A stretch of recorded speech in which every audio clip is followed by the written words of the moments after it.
Okay ဆိုတော့အားလုံးပဲမင်္ဂလာပါခင်ဗျာကျွန်တော်ကတော့ Spider Key ပဲဖြစ်ပါတယ်ဒီနေ့မှာတော့ပေါ့နော်ကျွန်တော်ဒီဘယ်လိုပြောရမလဲကျွန်တော်ရဲ့server ကြီးBooking Crack လို့မျိုး server ကြီး Survival server ကြီးတစ်ခုဖြစ်တဲ့ဒီကျွန်တော်ရဲ့ဒီ Hori Vogara Crack ကြီးရဆိုရင်တော့ပြန်လဲဆက်တင်ပါရခင်ဗျာဆိုတော့ကျွန်တော်Vogara Crack ပြန်လာတယ်လို့ပဲပြောအောင်လားပေါ့နော်ကျွန်တော်ဒီ Vogara Crack ကကျွန်တော်မတင်တာလဲကြာပြီမတင်တာမဟုတ်ကျွန်တော်စတင်ကြတော့ဗီဒီယိုတစ်ပုတ်ပဲတင်ရတယ်ပေါ့နော်ပြီးတော့ဒီဘောဂရာခရက်ကြီးကစဆော်တော့ Minecraft player တော်တော်များများနေဟိုမှာတမင်လေးကိုမြေခွေးလိုက်နေပြီမြေခွေးဟေးဟေးဝင်းဟိုပါဝဝဟ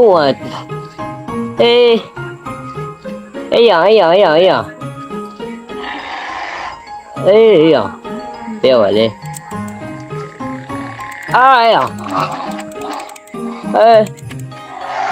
Oh my god တမင်သားစားလို့ရရမသိရဘူးဒါပေမဲ့ဟေးတမင်လေးကိုတတ်ပြစ်တာဝင်ပလီကရုံးမာလိုက်တယ်တော်သားအေးပါကွာမဟုတ်တာမရိုင်းလိုက်တဲ့ကောင်ကွာဒါပေမဲ့လည်းထုံးတယ်မှာပဲလေအဲ့လိုအမဲလိုက်တဲ့ကောင်တွေနဲ့ကျွန်တော်တွေ့လို့ရှိရင်တော့အဲ့တော့ဆိုတော့ကျွန်တော်ခုနစကားပဲပြန်ဆက်အောင်အဲ့တော့ကျွန်တော်ဒီဘောဂရာခွက်ကကျွန်တော်ဒီအရင်စာပါဒါစာပါအစ်စ်ပေါ့နော်အစ်စ်ကကျွန်တော်ဒါကတော့ Barrel ဖြစ်ပါတယ်ခင်ဗျာ Barrel ကျွန်တော်ပြန်ထောင်လိုက်တာပေါ့နော်ကျွန်တော်ဟို Java စာပါမရှိဟုတ်လားဆိုတော့မဟုတ်ပါဘူးခင်ဗျာဟို Java စာပါလည်းကျွန်တော်ရှိသေးတယ်စောတဲ့သူတွေတချို့စောတဲ့သူတွေရှိအောင်ပါပေါ့နော်ကျွန်တော်ဆိုရင်လည်းအဲ့ဒီဗီဒီယိုတစ်ပုတ်လုပ်ပြီးခဲ့ဝင်မစောပြည့်ဘူးပေါ့နော်ကျွန်တော်အိမ်ဆောက်မဲ့ဆိုရင်နေရာတွေပါရောချထားပြီးအဲ့စာပါတယ်မှာဒါပေမဲ့ကျွန်တော်မစောပြည့်ပါဘူးဘာဖြစ်လို့လဲဆိုတော့မအားလည်းပါတယ်ကျွန်တော်ဗီဒီယိုလုံးမှပဲစောရပါပေါ့နော်အဓိကတော့ကျွန်တော်ဗီဒီယိုလုံးမဲ့ဆိုပြီးကျွန်တော်အဲ့ဒီဥစ္စာလည်းကျွန်တော်ဗီဒီယိုလုံးမဲ့လည်းကျွန်တော်လုပ်သေးတယ်ဒါပေမဲ့မလုပ်ဖြစ်တာအများကြီးပေါ့နော်ကျွန်တော်ဟိုအကြောင်းဒီ line ပြတ်သွားတာနဲ့ဒီ server ထဲမှာ line မကောင်းလို့ဗီဒီယိုမလုပ်လိုက်တော့တာနဲ့ဗာနဲ့ပေါ့နော်ကျွန်တော်အဲ့ server မှာလည်းဗီဒီယိုမလုပ်ဖြစ်တော့တာပေါ့နော်ဒါပေမဲ့ခုကကျွန်တော်ဒီဟာကသူတို့ Barrel ပြောင်းထောင်လိုက်ပါနော် Barrel ပြောင်းပြီးထောင်လိုက်တာဖြစ်ပါတယ်သူတို့အစကတည်းကလည်းကျွန်တော် Barrel မှာရှိတယ်သူတို့အဲ့ server ကျွန်တော်စလုပ်ကြကျွန်တော်တို့မျိုးအသေးစပြီးကျွန်တော်တို့မျိုးခုမှစူးစမ်းနေတဲ့ content creator တွေ YouTuber တွေရောဘယ်လိုပြောမလဲ join လို့ပါဝင်လို့ရအောင်လို့သူတို့က Java ရော Barrel ထားပြီးထားပါတော့ဒါပေမဲ့Barrel ကျတော့တိတ်မစောကြဘူးအဲ့တော့ဒီ Java မှာပဲစောကြတာ Bro Peter တို့Yoyo တို့တခြားသောသူတွေရောပေါ့နော်အဲ့တော့ကျွန်တော်တို့ခုကတော့ဒါပေမဲ့ဒီ server ကကျတော့ကျွန်တော်ဒီ server ကတော့ကျွန်တော်Barrel ဆိုရင်ဒီ server လည်းတော်တော်လေးမှကောင်းတယ်ဒီမှာဟို Java လိုပဲပေါ့နော်အဲ့လိုမျိုး Kingdom Vibe သွားတယ်ပေါ့နော်ဒီ server ကိုစောတာ Survival server ဆိုရင်ဒီ server လည်း Kingdom Vibe ကိုတော်တော်လေးမှသွားရပေါ့နော်အဲ့တော့ကျွန်တော်လည်းတော်တော်လေးသဘောကျပါတယ်ပြီးတော့ကျွန်တော်ဒီ server ကိုဆော့ရလဲကျွန်တော်ဘယ်နဲ့မှမကြသေးဘူးเนาะ2ရက်3ရက်လောက်ပဲရှိမှထင်တယ်ဒီနေ့နဲ့ဆိုရင်ကျွန်တော်မနေ့ကတော့ဝင်ဆော့သေးတယ်မနေ့ကလည်းကျွန်တော်မနေ့ကဝင်ဆော့ရဆိုတော့ကျွန်တော်မနေ့တော့ဗီဒီယိုလုပ်သေးတယ်Vogara Crack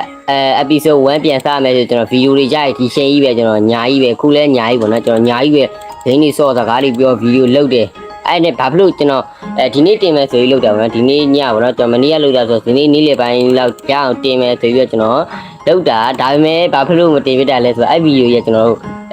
့ကျွန်တော်ဗီဒီယို view ရပါတော့ကျွန်တော် application နဲ့ record ရဆိုတော့ကျွန်တော်ကဗီဒီယို view ကြီးကိုဟိုးစား96ပြောမှာလားအဲ့လိုမျိုး96 view ကြီးစတိုင်ကြီးယူနေပါလားအဲ့တော့အဲ့ဒါကြီးဟိုလိုမျိုးဖုန်း screen ဘယ်လိုမျိုးလဲထောင်ကျဲဟာကြီးဖြစ်သွားဆိုတော့ကျွန်တော်တို့က screen ကကျုံလေးဖြစ်အောင်နော်အဲ့တော့ဇွန်းဆွဲလိုက်တဲ့ခါကျတော့ဝါတာဝါဆိုတော့ကျွန်တော်အဲ့ကြောင့်မလို့ကျွန်တော်ဗီဒီယိုကလည်းမကောင်းတော့ဘူးเนาะကျွန်တော်အဲ့တော့ညာကြီးကျွန်တော်ဟိုလိုလေးပြောလိုက်ဆိုလေးပြောလိုက်အေးစစ်စစ်ရှောက်ဆိုတော့အဲ့တော့ကလည်းဒီအိမ်ကလည်းကျွန်တော်ဒီပေါ့နော်ဟောဒီအိမ်ကလည်းကျွန်တော်အဲ့ဗီဒီယိုထဲမှာစောက်တာအဲ့တော့ကျွန်တော်အိမ် episode 1လေး starter house စောက်တဲ့အိမ်ဗီဒီယိုလေးလုပ်မယ်ဆိုတော့ကျွန်တော်ဒီမှာအိမ်လေးရှောက်စားပြီးအဲ့တော့ညာလေးဗီဒီယိုအတူလေးပေါ့အဲ့တော့ကျွန်တော်လုပ်တာဒါပေမဲ့အဲ့ဗီဒီယိုကကျွန်တော်မတင်လဲရပါဘူးခင်ဗျာအဲ့တော့ကြောင့်လည်းကျွန်တော်ဘရိုတောင်းပါပါတယ်ဒီနေ့မှကျွန်တော်တေချာပြန်ဆွဲတင်ပါပေါ့နော်အဲ့တော့ခုကတော့ကျွန်တော်တေချာပြန်ဆော့မယ်အလုံးပဲစာပါထဲမှာကဟုတ်ပါတော့ခုစာပါထဲမှာကလူမရှိဘူးကိုရကြည့်လိုက်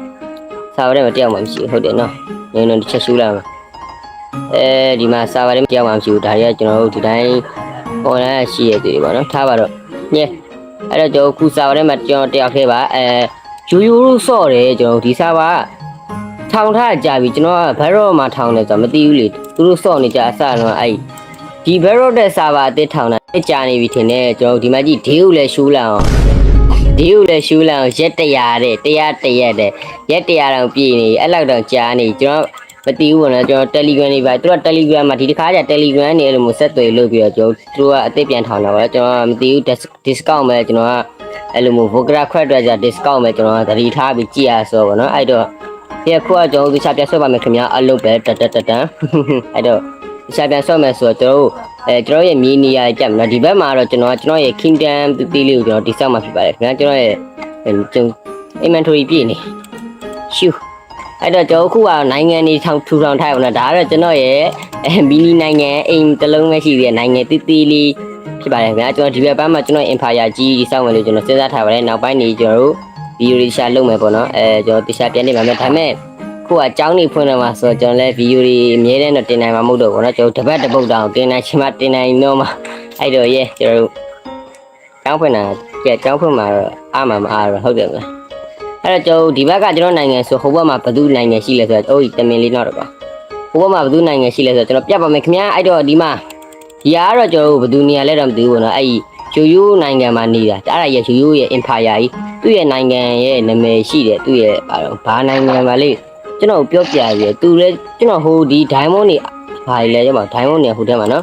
်ခုန chest ရဲ့ diamond တွေဆိုလဲသူပဲပေးထားကျွန်တော်အဲ့တော့ရဲ့ဒီနိုင်ငံတော့ဒါ brother yu ရဲ့ empire ကြီးဖြစ်ပါတယ်သူကတော့တော်တော်လေးတိုးတက်နေပါတော့ဒီမကြီးသူတို့ရဲ့နိုင်ငံဟိုးဘက်ဒီတောင်ထိပ်ဒီသူကသူ့ရဲ့ empire ကြီးဖြစ်သိမ်းထားပါတော့အဲ့တော့ဒီဘက်ပိုင်းမှာကျွန်တော်အစားတော့နေမလို့စဉ်းစားတယ်ဒါပေမဲ့သူကသူ့ empire ဆိုတော့ကျွန်တော်ကကျွန်တော်နောက်မှရောက်လာသူဆိုကျွန်တော်ရှောင်ပေးရတာဗောဟုတ်တယ်မလား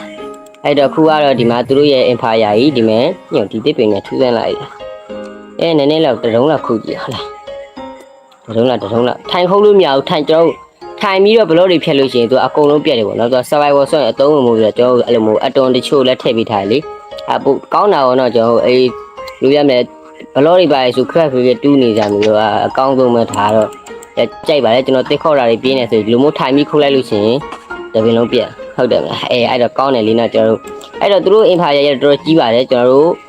့သူမြိုက်လေဒီထဲမှာသူ့ empire တွေမှာပေါင်းပြီးနေထိုင်နေလို့ကျွန်တော်ထင်တယ်ပေါ့နော်ဒါပေမဲ့ကျွန်တော်အဲ့လိုဘယ်သူမှတော့ပေါင်းမနေတော့ကွာအဲ့တော့ခုကတော့ဒီဟာနဲ့ဒီဟာခဲလိုက်ခဏနေရှူဟာအဲ့ရမှာပါဟုတ်အာယုံနေလဲကျွန်တော်ခုနအဲ့ဗီဒီယိုမှာတော့ဟာဗောနော်ထူးဆန်းတဲ့မိုင်းတွင်တွေ့ထားတယ်သိလားဘရိုကျွန်တော်ထူးဆန်းတဲ့မိုင်းတွင်အဲ့မှာတွေ့ထားဟာရကွာအဲ့ chest ပြနေငါတတိမထားမိထားပါတော့အဲ့ငါလည်းကြောင်ပြောင်းနေကျွန်တော်ဟိုအိုင်းနဲ့ဆိုကြောင်ပြောင်းနေထားပါတော့အဲ့တော့ရဲကျွန်တော်ဒီနန်းတွိုင်းမှာကျွန်တော်ထူးဆန်းတဲ့တစ်တော်ကြီးတွေ့ထားတယ်ဘရိုအဲ့ဒါမိုင်းတွင်ထဲမှာကျွန်တော်အဲ့ဗီဒီယိုတော့မှာတော့အဲ့ဗီဒီယိုမှာတော့ကျွန်တော်မသိဘူးအဲ့မနေ့ကပေါ့နော်ကျွန်တော်မနေ့ကတော့မသိဘူးအဲ့ထဲကိုတွားပြီးတော့မိုင်းတွားတူတယ်ဒါပေမဲ့ကြောက်စရာကောင်းတဲ့မိုင်းတွင် cave မိုင်းတွင်ဘယ်လိုပြောမလဲမိုင်းတွင်တစ်တော့ဘိုင်ဟုတ်လို့ပြောတယ်ဘိုင်ဟုတ်ကတော့ဟိုဘယ်လိုပြောမီးခိုးရောင်တစ်တိုင်းနေတော့နည်းနည်းဆင်တယ်ပေါ့နော်သူတစ်သားကြီးဒါပေမဲ့ကြောက်စရာကြီးအဲ့ထဲမှာအန်နာမန်လိုဘာလို့အရင်မဲကြီးကျွန်တော်အများကြီးတွေ့ခဲ့ဘလို့ကြည့်ကျင်လာတာမသိကျွန်တော်ခဏလေးတွားပြန်ခုလောတဲ့ကျွန်တော်ဒီအိဆရာလေးနေရာရှိအောင်ကျွန်တော်တက်သားကြီးထဲထည့်လိုက်လားဆိုတော့ဒီကโอเคဒီကရှူအာဆာဗာလက်တယ်ကွာဒါပေမဲ့ Pharaoh ဆာဗာကြီးအဲ့လောက်မလက်ဘူးကွာ Java ဆာဗာကြီးကမတရားလိုက်တာလေဘလို့လက်တတိထားမိမှာပါအေးပါကွာဒါကြီးဖြက်လို့ရှိရင်ပြီโอเคစီရီဝိုင်းပေါ့နော်ဒီမှာကျွန်တော်အိပ်ရလဲရပြီဒီဘက်ပိုင်းနေလဲထားလို့ရပြီပြီးတော့ဒီ slab တွေပူသေးတယ်ညဒီမှာလူလေးထားတာလောက်ဆိုပြပါပါကြီးအဲ့တော့ကျွန်တော်ပစ္စည်းတွေထည့်လို့ရတယ်နော်ကျွန်တော်ဒီမှာတမင်သားတော်စားအဲ့ဒီမှာပါတမင်သားတော်စားကောင်းလာမှာပြီးလို့ရှိရင်ချက်စားရတတိုင်းထက်ဒီကလည်းထက်ကျွန်တော်မီးသေးတော့ခဏအဲ့မိုင်းနေစင်းတော့နည်းနည်းလေးပဲရတာမကောင်းကျွန်တော်โอเคအဲ့တော့ဒီချက်ကတော့ bye byeခေကျော်ဒါပါထိလိုက်မယ်အဲ့တော့ကျွန်တော်ဒီမှာဒီ diamond ပေါ့နော်ဒီ diamond ကတော့ကျွန်တော် brother ယူပေးထားပါကျွန်တော်အစတော့ဒီတိုင်းမီးရိုင်လေးသွားတောက်လာတော့သူက diamond တွေပါပေးလို့လိုက်တာအဲ့ဒါကျွန်တော်လည်းထောတာဗောဒီမှာ diamond 18တုံးဆိုတော့ကျွန်တော် diamond armor တွေတောင် diamond armor တော့တစ်ခါလေးလုပ်လို့ရတယ်ဒီမဲ့ iron တွေလည်းရှိရဆိုတော့ကျွန်တော်iron armor နဲ့ diamond armor နဲ့တစ်ခါလေးလုပ်လိုက်ပေါ့နော်ထက်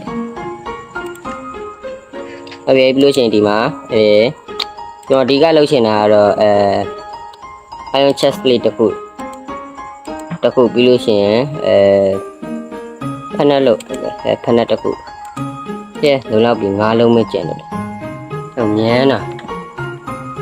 မြန်းတာပြီးလို့ရှိရင်ဒီဟာတစ်ခုပြီးလို့ရှိရင်ကျွန်တော်တို့လုပ်ချင်တာက diamond ဓာတ်တွေရှော့ဒီမှာထူးဆန်းတဲ့ဓာတ်တွေမိုက်တယ်ကွာဒီဓာတ်တွေဘာတွေနဲ့လောက်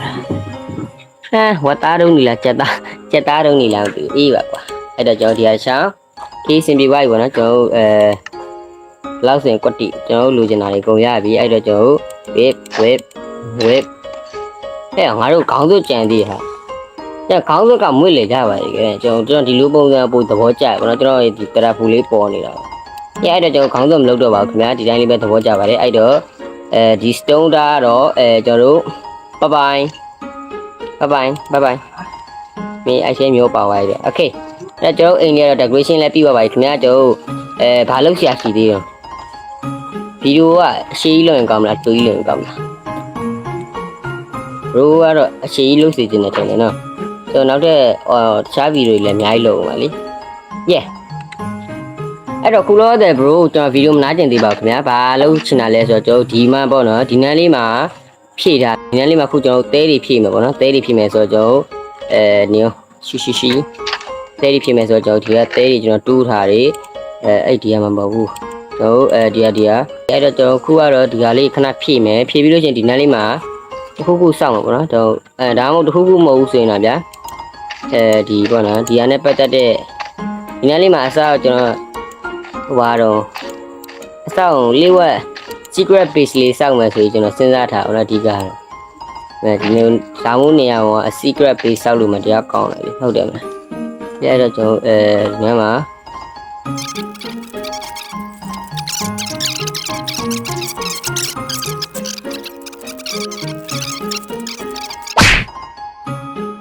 အဲ့တော့ကျွန်တော်ခုကတော့ဒီနန်းလေးမှာကျွန်တော်တို့လက်ပတင်းရေကန်လေးတစ်ခါအောင်စောက်မှာဖြစ်ပါတယ်ခင်ဗျာရေကန်ကတော့ရှိပြီးသားဆိုပြီးမှကျွန်တော်တို့ကြည့်လို့လာအောင်လုပ်မယ်ပေါ့နော်ကျွန်တော်ကတော့အဲ့တော့ကျွန်တော်ခုလောတဲ့ဒီနန်းလေးကကျွင်းရဘာကျွင်းလဲတော့မသိဘူးနော်ဒါပေမဲ့ဒီကျွင်းကိုပိတ်လိုက်ပါမယ်ခင်ဗျာ sorry နေအောင်ဒီ gravel ဘာလို့ကြီးတဲ့ပြုတ်မယ်အဲ့ပြုတ်ကြပါချီဖီအားကြောင့်အေးဟိုမှာခိုးရှိတယ်ကျွန်တော်တို့မီးသေးသွားတူမယ်ငါမှပိတ်ကရှိရလေ